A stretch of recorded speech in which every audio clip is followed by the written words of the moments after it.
In the heart of Mid-City, just north of the 10 freeway, on a quiet street, you'll find a block that's lined with beautiful trees, and they're all here because of the man who lives in this house.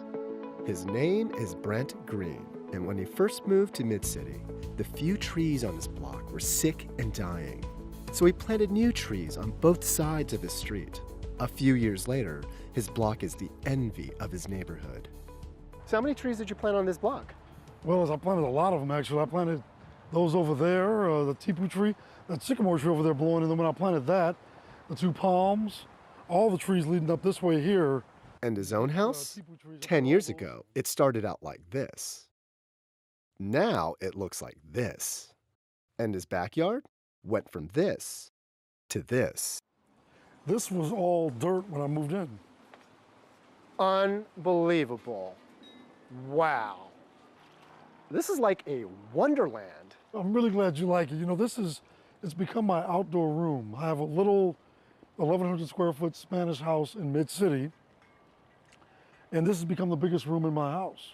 Brent estimates he's planted 5,000 trees in his lifetime. That's right, 5,000 trees. So how does one man plant that many trees? I was a little kid growing up in Leimert Park with an afro, a little African-American kid liking plants. It wasn't the most common thing, you know, and so people would see me gardening, and I'd go to nurseries, and people were just kind of taken by the notion that I was into it, really into it. Brent was so into it, in fact, he didn't mind when his friends made fun of him. I got called names and teased and everything, but I didn't care. Well, what did they call you? Flower boy, or, you know, whatever. It's a nice hole. Yeah, it's a good hole, right? Today, he's got a new nickname, the modern-day Johnny Appleseed. And he's a professional landscape designer and horticulturalist. Dwarf grapefruit tree over there, a dwarf tangerine tree there, a lemon tree there, and another tangerine here. So it's a little bit, I mean, we pick fruit all year, and You don't need a Whole Foods. I don't need a whole paycheck. I don't. When Brent turned 35, he decided to take his plan further, and that is to plant as many trees as his age. This year, he turned 48, so he's planting 48 trees around his neighborhood. He calls them his birthday trees. Where do you plant these trees? You know, I plant my birthday trees in between the curb and the city public parkway, and the goal is to line a street. You're basically creating a canopy for the street. That's exactly right. Is that enough water? To get his birthday trees in the ground, Brent relies on help from his neighbors. That's how Brent met Roxy. He called me. He goes, "Hey, Roxy, do you want a tree?" I go, "What do you mean I want a tree?" He's like, "Do you want a tree? I have 48 trees that I want to plant in the area." I go, "You're kidding." So I go, "Of course I want a tree." Let me talk to my neighbors because I'm sure they need one. That'd be great. And word spread from there. Ask any neighbors that want one, that need a street tree and have the room for one. So you've been helping spread the word. Absolutely. I sent immediately a huge email. But not every neighborhood has a Brent Green. Some blocks are tree rich, while others are tree poor. A comprehensive study found trees cover roughly 21% of Los Angeles, well below the national average. And the trees we do have are not spread out evenly. Hancock Park has lush green streets. Its canopy cover is 37%. But nearby Koreatown has only 7%. Or compare Hancock Park to South LA. The difference is just as dramatic. Other areas are even worse, like parts of the San Fernando Valley. That's where Cindy Montañez was raised. So you grew up around here? I grew up in the northeast part of the San Fernando Valley, and as you can tell, it's an area that really doesn't have much of a tree canopy. No, I mean, I see some graffiti right here. Well, this is what you see in areas where you lack tree canopy. I mean, Cindy was born here, went to UCLA, and was elected to the state assembly. Now she heads the nonprofit organization Tree People. 2/3 of Los Angeles is paved. Now we have to go back and we have to, rethink our urban environment. Mimic the natural watersheds that we have, mimic the natural ecosystem. Tree People's mission is to make Southern California a lot greener. So that means that we will go and we will target streets like this that have no trees and ensure that trees are planted equitably across the entire city of Los Angeles. There are about 11 million trees in LA, and studies show there's room for another million. Easy. But how do you get so many trees into the ground and thriving? You start by making trees free. Who wants to take home a tree to plant in your yard today? All right. Liz Skurzat heads up the nonprofit City Plants. They hold tree adoptions almost every weekend in areas that need them most. More affluent communities in Los Angeles tend to have a much higher canopy than the less affluent communities in LA. And so it's really important that we're able to put trees in the areas that have the fewest trees.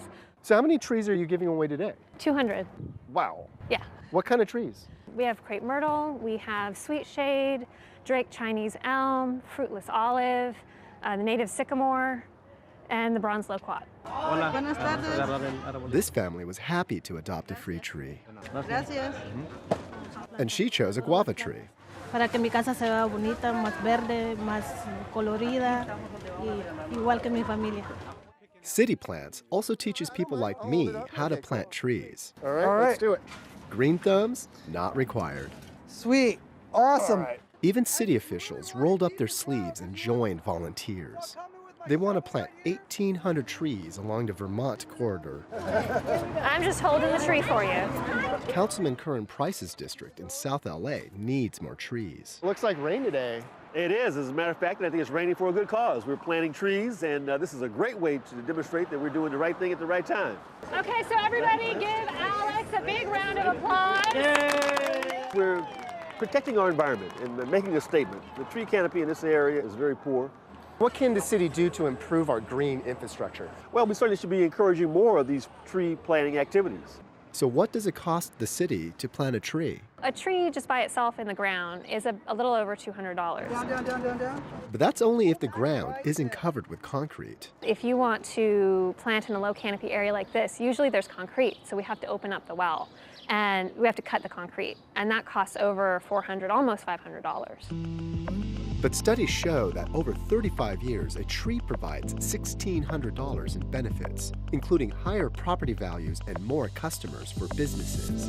It even saves you money by reducing air conditioning bills. That's why the Department of Water and Power has invested in planting trees. Helps the people around us. The people benefit because their bills go down. Air condition bills go down. The trees really help to reduce the urban heat island effect, and the environment benefits. Trees also help you conserve water. A tree can save as much as 1,400 gallons of rain from running off into the street. There is no better technology than that ancient old technology resource that we have of a tree to capture water, to store water, to clean water, to make sure water is infiltrated back into our groundwater basins. Trees can also help clean the air of cancer-causing carbon emissions, just one of many health benefits. They filter asthma-causing pollution out of the air, which means less respiratory issues. They reduce our stress, which means less heart issues. And for reasons that scientists can't even begin to explain, pregnant mothers who live in greener areas have healthier babies. There are even benefits you might not have thought of. We actually have a senior lead police officer that's helped us with some of the crime around here. He says crime is down, I think, 35% now, and he attributes it to tree planting. But maybe the most important impact can't be quantified. To us, this is about what kind of a city do we want to leave our kids. The health of the kids is what matters. We can decide not to plant trees and the canopy will decrease because trees age, and we can hand our kids a concrete jungle. Or we can plant now and we can hand our kids a sustainable, drought-tolerant green oasis. And now we're at a time where people want to build walls. Well, we need to plant more trees and not build walls. This is a social movement. This requires all of us being engaged. Anybody can learn how to plant a tree. Anyone is capable of learning how to care for a tree and maintain a tree. That's what makes our movement so wonderful. Back in Brent's neighborhood, his daughter Grace and neighbor Roxy have helped plant a birthday tree. Brent hopes his daughter's generation will continue to cultivate this green movement.